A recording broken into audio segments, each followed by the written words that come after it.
This video will focus on Repeater module and will also quickly check how Decoder and Comaparer works. Repeater lets you to change parameter values to test for input-based vulnerabilities or issuing requests in a specific sequence to test for logic flows or reissue requests from burp scanner to manually verify the reported issue. And let me show you this on the example of WebGoat SQL injection module. Let's go to a challenge and provide here some test values. You could also play with it here in the web browser, but the goal is to check how the repeater works.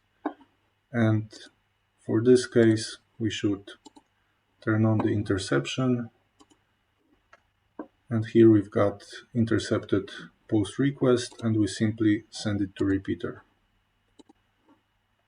In repeater, we can send it to server, see the response, modify it, send it again and again. Then we can use the history to go back through the steps, check quickly what was the difference between the responses. We can also edit value of parameters directly in a parameters tab. So in this case, we should provide here such smart input.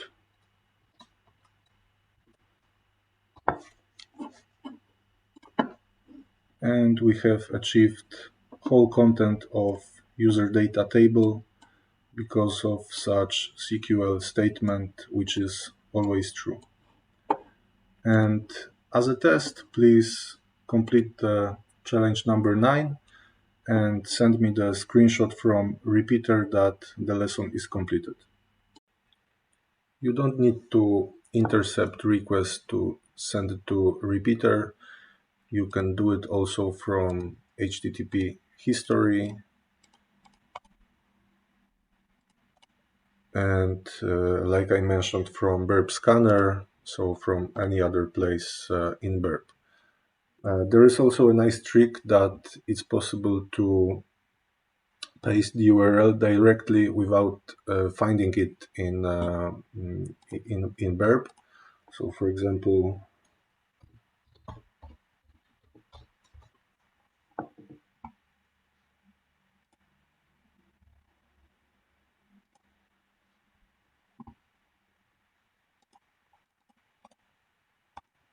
we just copy the URL, go to Repeater,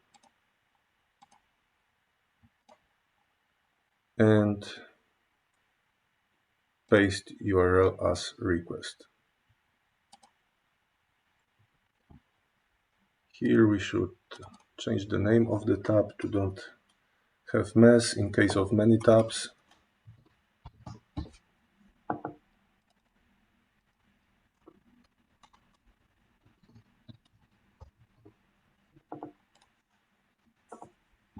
Okay, and let's go through some more options.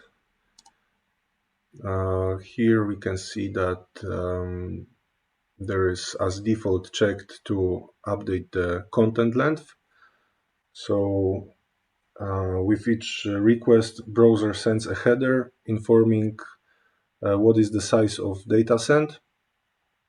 And if we wish to see how the server behaves in case of wrong data size, we can turn it off. So for example, now if I will add something, the size is increasing, but when we turn it off, the size stays the same. Okay. Here are some redirection options. We can check it here on the Gmail example. Some servers use redirections, and we can choose here whether to never follow the redirections, like in this case. Then we need to follow it manually, or we could just check that always follow redirections, then it's not asking to follow. Here we can choose whether to process cookies in redirections. Here are some view options, and action, what is the same as the right click. Here,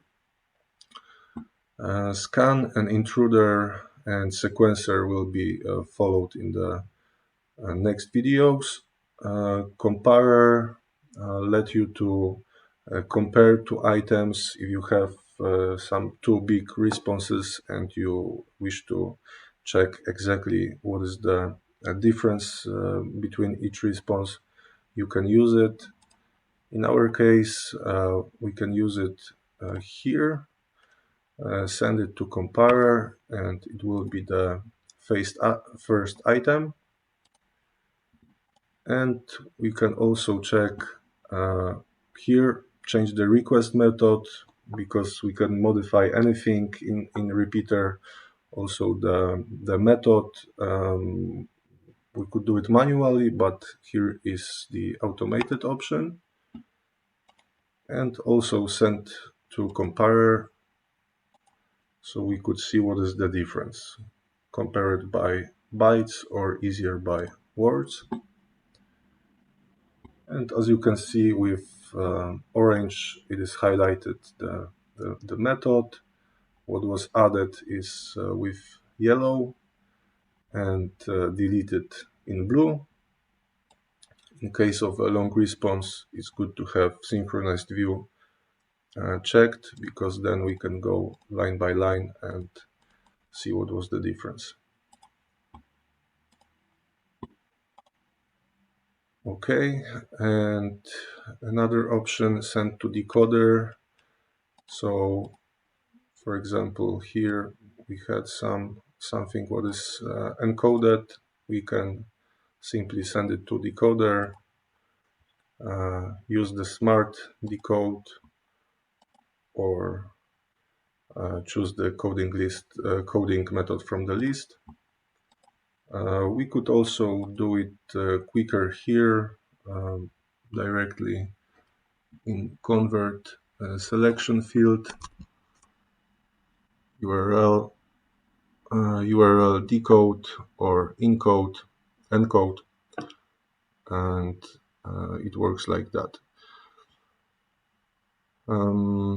Here we can show the response in browser, or request in browser, in original session, or when we play with the request after a long time.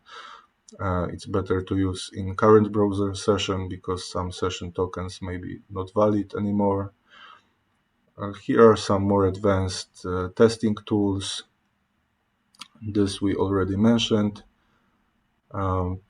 These are some obvious options. This one is interesting because in a basic version of Burp you are not able to save the project, but this one will still work.